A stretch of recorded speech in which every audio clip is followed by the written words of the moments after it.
Go stop recording, 2 seconds on responses, and then go to names and votes. We're going. Okay. Hey, does it sound good in the back? All right. Silent. Oh, a little louder. Let's try. How about that? Does that sound good? Same? Okay. I'll try to speak with my big boy voice. We'll see how that goes. Okay, good evening, everyone. Thank you for coming to this talk. I'm Adam Everspaugh. I'm a soon-to-be former PhD student at the University of Wisconsin. By that I mean I hope to be graduating, not that I'm dropping out. I study cloud security and applied cryptography, and I'm here to talk to you today about some fairly exciting new research, some new cryptographic primitives, and a protocol for using them with passwords, which we think is going to really improve the way that passwords are used today. This is work originally presented at Usenix Security back in 2015. This is joint work with 2 other PhD students, Rahul Chatterjee and Sam Scott. Rahul's at Cornell Tech, Sam Scott's at Royal Holloway in London. And also 2 professors, Ari Jules and Tom Ristenpart, both of which are in Cornell Tech. Okay, so we use passwords every day. We use these things to authenticate to our devices, and we use these things to access online servers.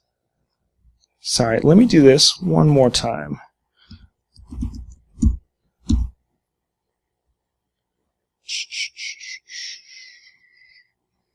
Arrangements. 2 displays, then I can see all my notes.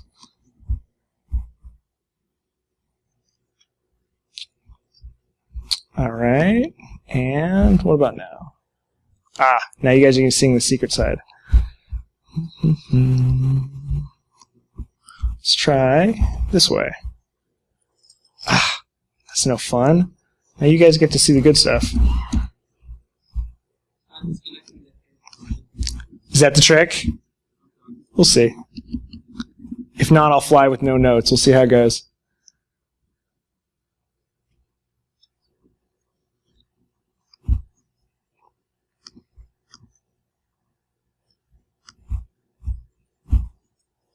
Okay. Not going to work. We'll do this. We'll do it like this. Okay.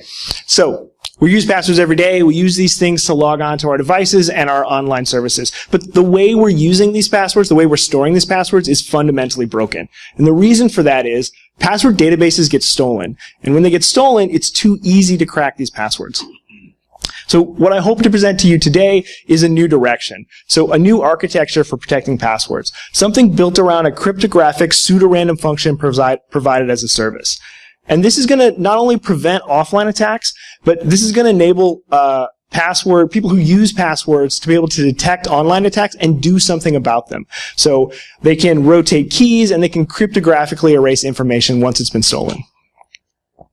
All right, so first, let me lock down some terminology. So I'm going to use the term PRF, which is short for pseudorandom function. But I'm going to say PRF because I'm lazy.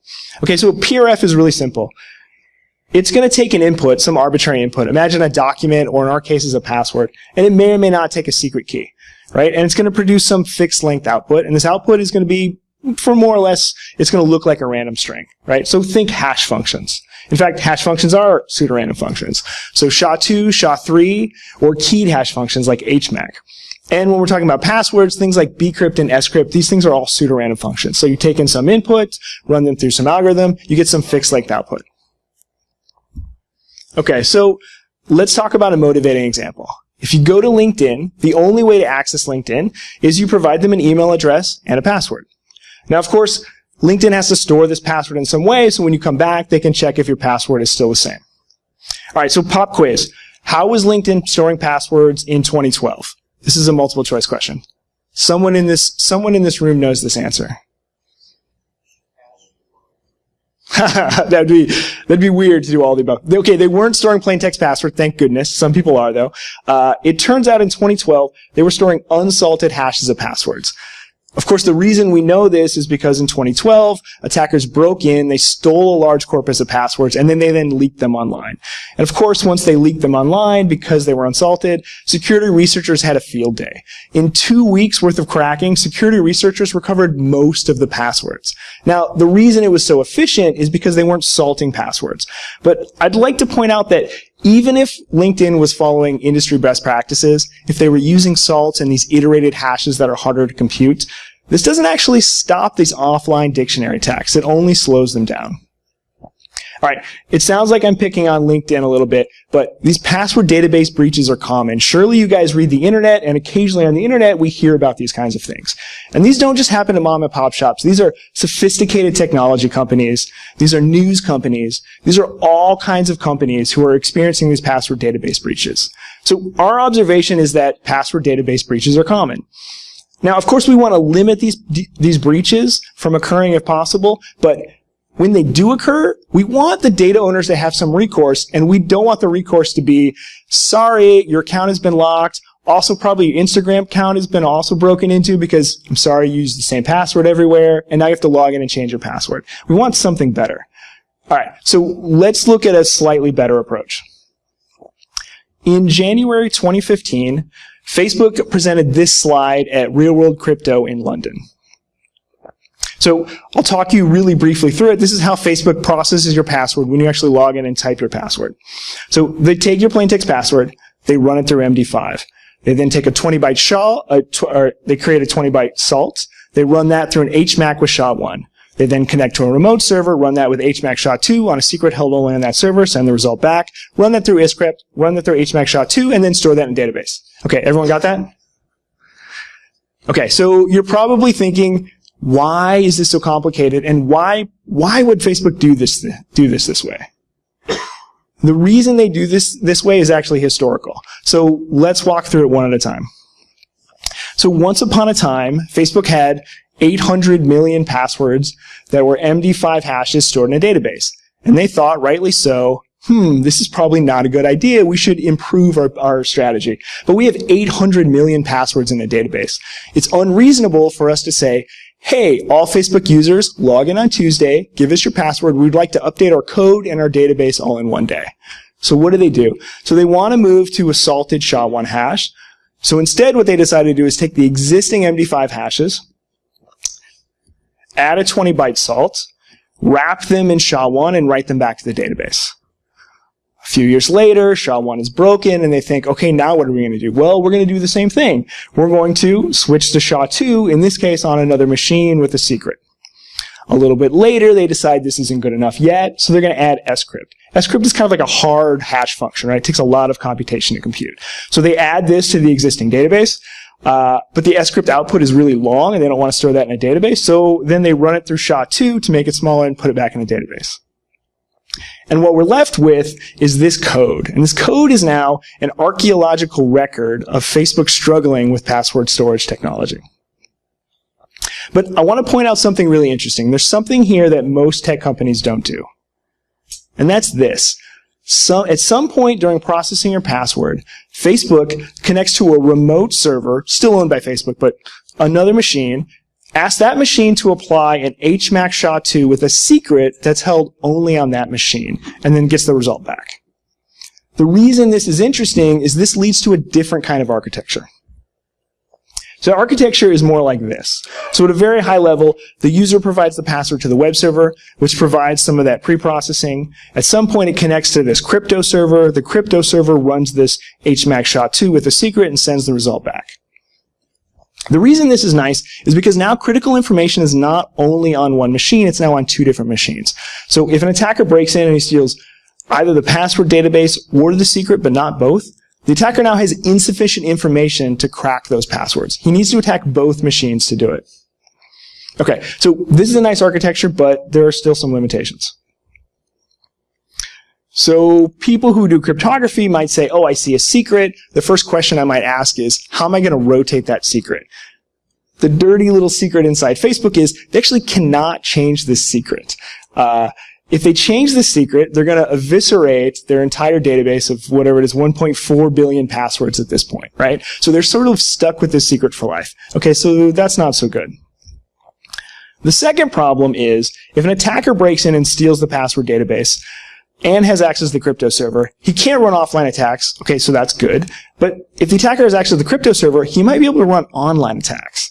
And because of the way Facebook has set up the API, it's really difficult for the crypto server to tell the difference between a large volume of legitimate traffic, of passwords for different user accounts, and a bunch of guesses for the same user account, because every guess looks distinct in the way this crypto server API looks.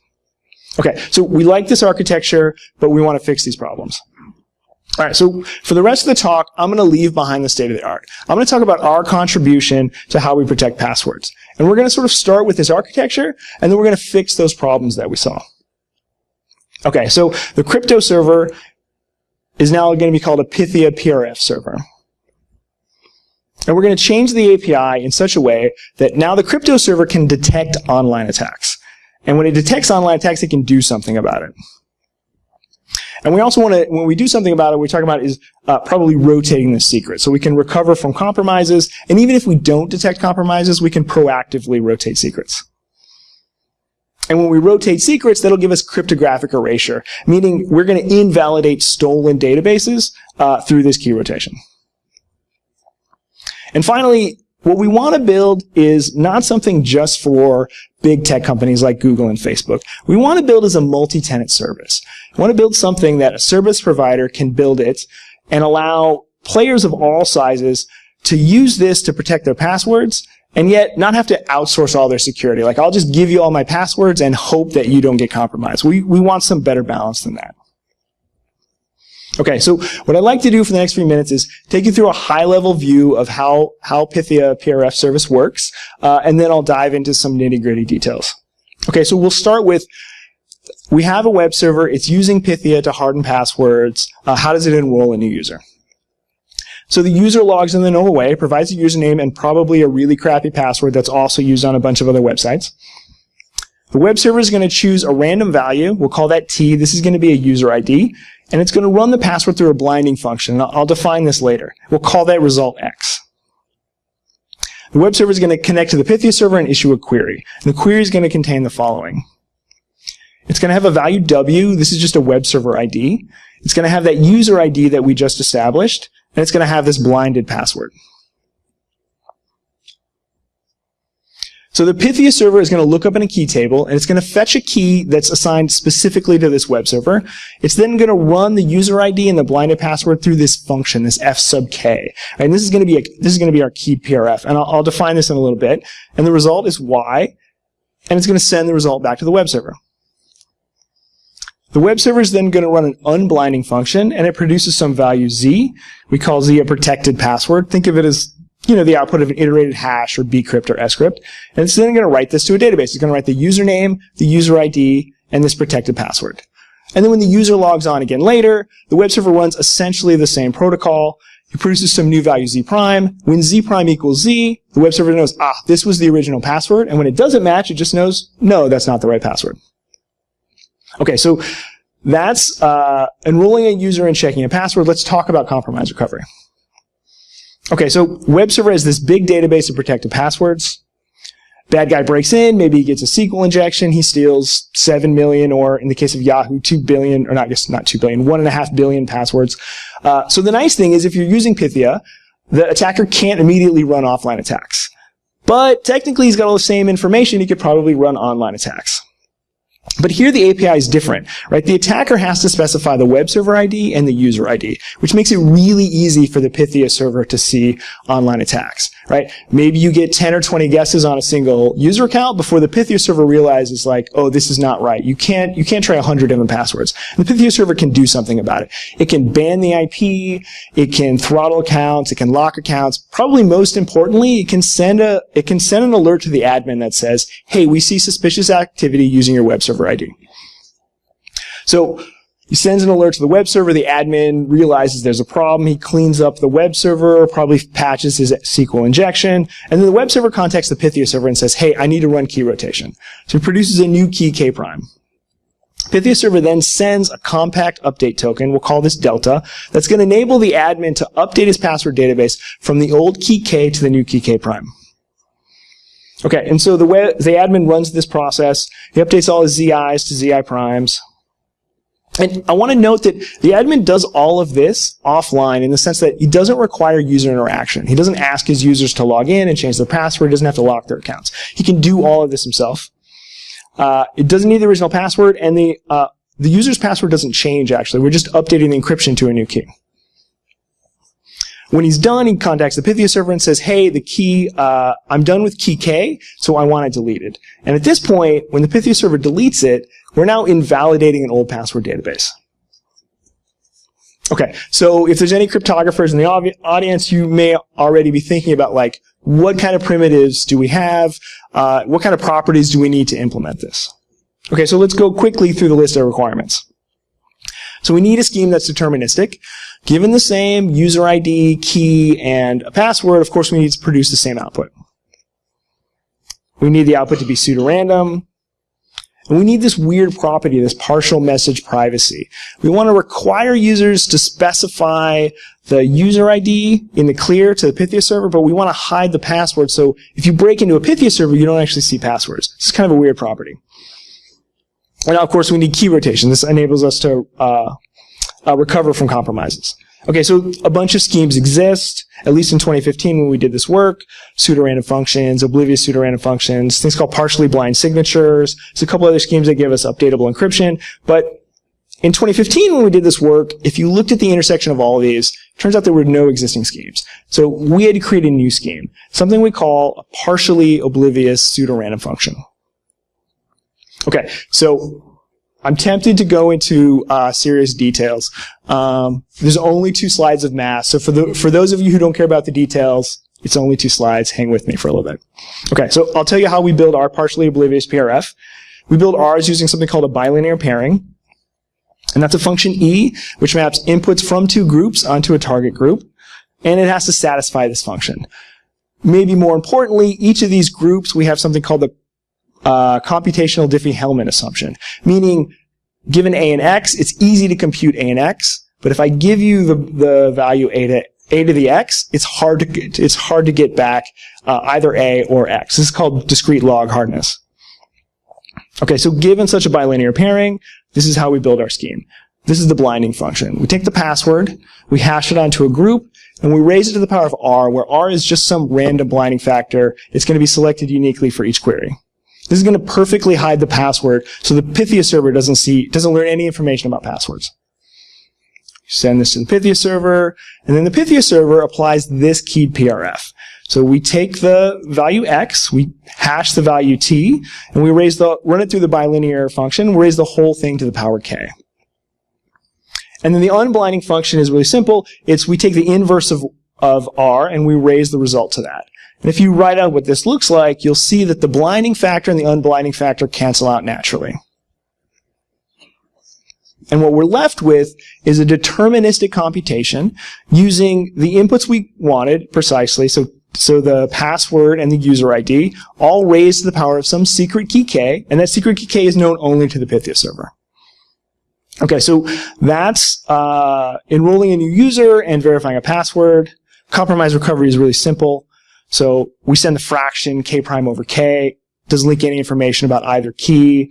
Updates are really simple. You take this value, you raise it to the power of this update function. If you write out what that looks like, you'll see that the old key cancels out and only the new key is left.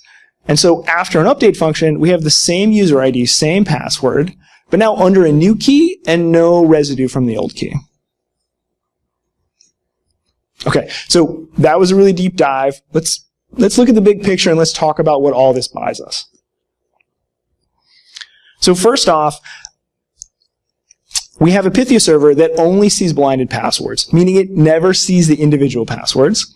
And it has enough information, meaning to detect online attacks, meaning that you have to provide correct web server IDs and user IDs in order to get the right answer. So it's going to be easy for a Pythia server to tell the difference between legitimate traffic and illegitimate traffic. On the web server side, the web server never learns the secret key. And this is really nice because if someone breaks in and they steal everything on your web server, you want them to be missing some information. Okay, so we built one of these things. Itself is open source. We built it using open source. It is just a prototype, but we built it using Nginx. We did the implementation in Python. Store the key table in Mongo. You can get the source code on GitHub. Check out my website for information to find these things. There's even a test and development server, which I don't recommend for production because it could go away in any day. But you can build Pythia clients and you can use our server if you want to test your clients. So real quick, let's talk through some implementation or some evaluation details. Essentially, Pythia is fast and scalable.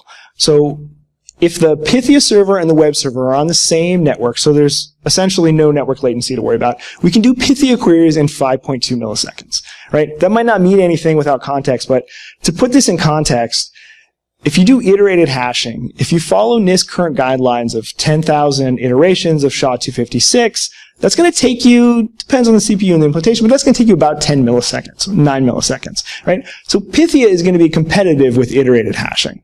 And you get a very different security property. Actually, in practice, you can actually use iterated hashing and Pythia together. There's no reason you have to use one or the other. So throughput is good if you're hosting your own Pythia server. We can, on a single 8-core machine, we have a max throughput of a little over 1,300 queries per second. And storage on a Pythia server is excellent, right? So on the Pythia server, it only has to remember for each of its clients now are web servers, not users, right? So the Pythia server needs to remember a web server ID and a key. A little bit of extra information for detecting online attacks. But this is going to be independent of the number of users behind that web server. So to give an example, if I had 100 million web servers using a single Pythia server, the key table for that is less than 20 gigabytes, right? Independent of how many users are using those 100 million web servers, right? Each 100 million web server could itself have 100 million users, and still, I only need a 20 gigabyte SSD to store my key table. Of course, I should probably keep that key table very secure. Okay, so Pythia is fast and it's scalable. Today, I've mostly been talking about web servers, and that's because I think web servers are the most natural use for Pythia. In our Usenix paper, we talk about some more interesting ideas. One of the ideas we talk about is, really, you can use Pythia to secure anything that's using passwords in the sense of security, and you have an internet connection. So one of the things we talk about in the paper is called a Bitcoin brain wallet. And the idea here is that you have a Bitcoin wallet, you don't want to store the key somewhere. So you create some passphrase or some complex password. And then in the past, people would try to run these passphrases through an iterated hashing function, use that output to be your Bitcoin private key. Of course, the problem is if somebody cracks your password in the same way, then they now own your Bitcoin wallet. So you can imagine doing the same Pythia work. You take a password, but instead of running it through iterated hashing, you connect to a Pythia server, you run this blinded protocol, you get some result, and use that result as your Bitcoin private key. And then when you want to update your Bitcoin wallet, you actually don't even have to change your passphrase. You just connect with the Pythia server and have it rotate its key periodically, and you transfer funds from one wallet to the next. So that's a fun idea. And the other very straightforward idea is you can imagine doing file encryption this way, right? So it would require an internet connection, but you can imagine you put data on a remote hard drive or on a laptop or a phone, and you want to encrypt that data with a passphrase, but you want to use Pythia to harden that password. And the nice thing is, if you lose that device and you want to erase that data, you don't have to wait for that device to come online. If you have access to the Pythia server, you go to the Pythia server and you say, hey, I want you to delete this key. And when it deletes that key, it's going to erase this device, whether or not that device is online, right? So this is a very nice property. Okay, so what is the takeaway from all this? I claim password storage is broken.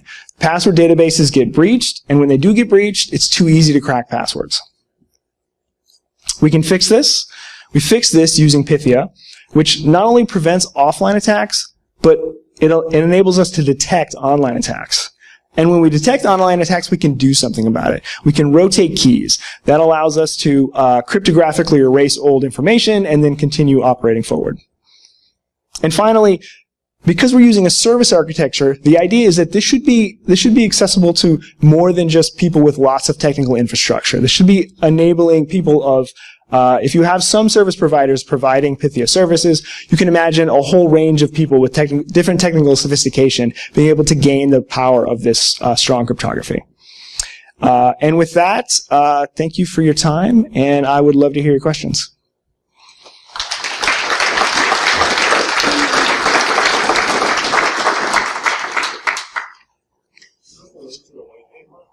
Do I have a link to the white paper?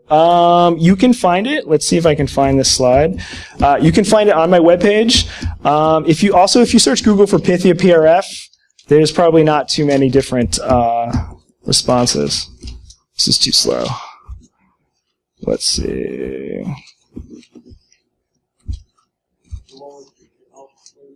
Yeah, I'm. There we go. Yeah, so this is my webpage, and you can find the paper from here. Pythia. See if I remember this correctly. It's been a while since we named this. So Pythia is the name of it's the name of the oracle at Delphi, right? So it's supposed to be this kind of random oracle, right? You ask an inscrutable question, you get an inscrutable answer. Unfortunately, it's a very heavily used name. So there's a lot of Pythias in the world. Yeah.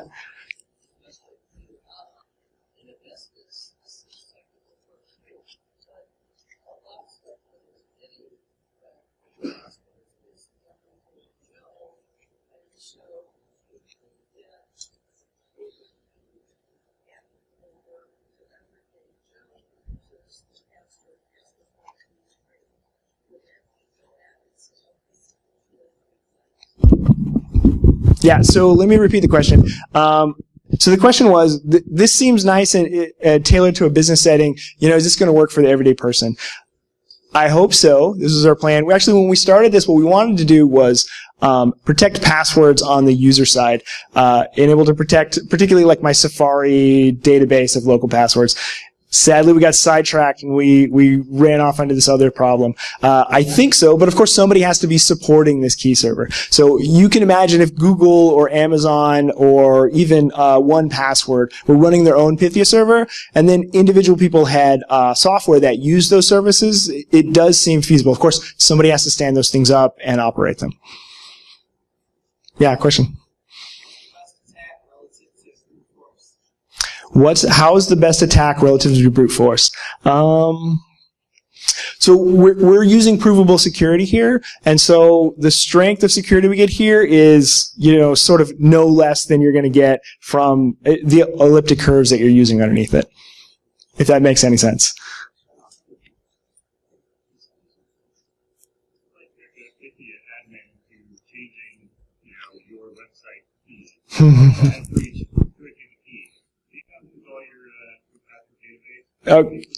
So this is a very astute question. Okay, so let's see if I can find a slide to demonstrate this. Okay, so if I understand the question, it was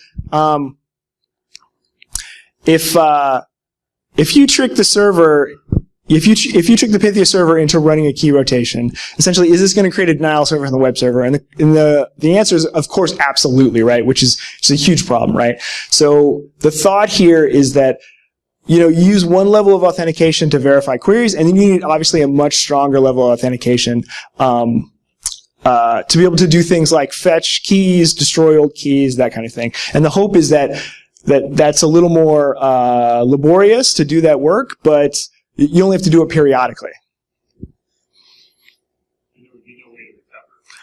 Yeah, I mean, this is cryptographic erasure, right? Like if I break in and I delete the key and that's the key you needed, yeah, you're in trouble. But so it's a different problem because the keys are smaller, right? You can imagine the attacker breaks in and erases your database of passwords. You're also in trouble unless you have backups, right? So it depends.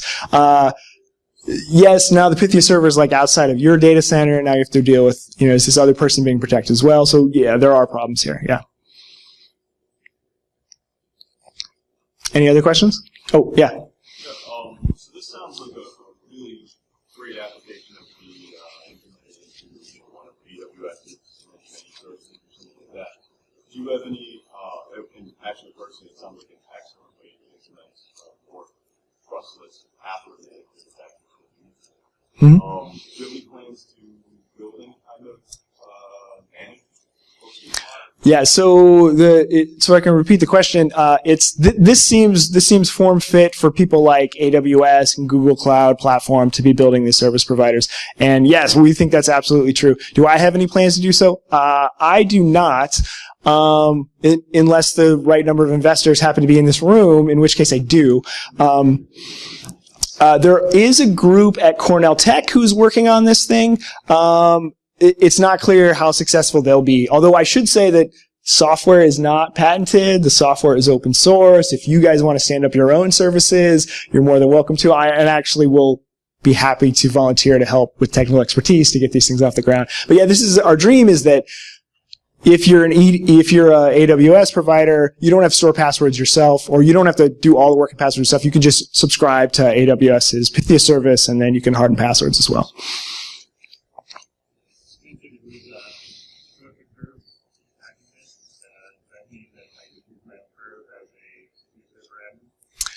If you're running a Pythia server, yeah, of course you can, well, any curve is too strong. So our construction is based on a bilinear pairing, and so there's only certain sets of curves that work this way. Since we did this work, there's been a little bit more work that doesn't necessarily have to use that, so you have a little more flexibility in curves. But if you use our particular construction, you're stuck with curves that are compatible to bilinear pairings. But beyond that, yeah, you can use whatever curves you implement.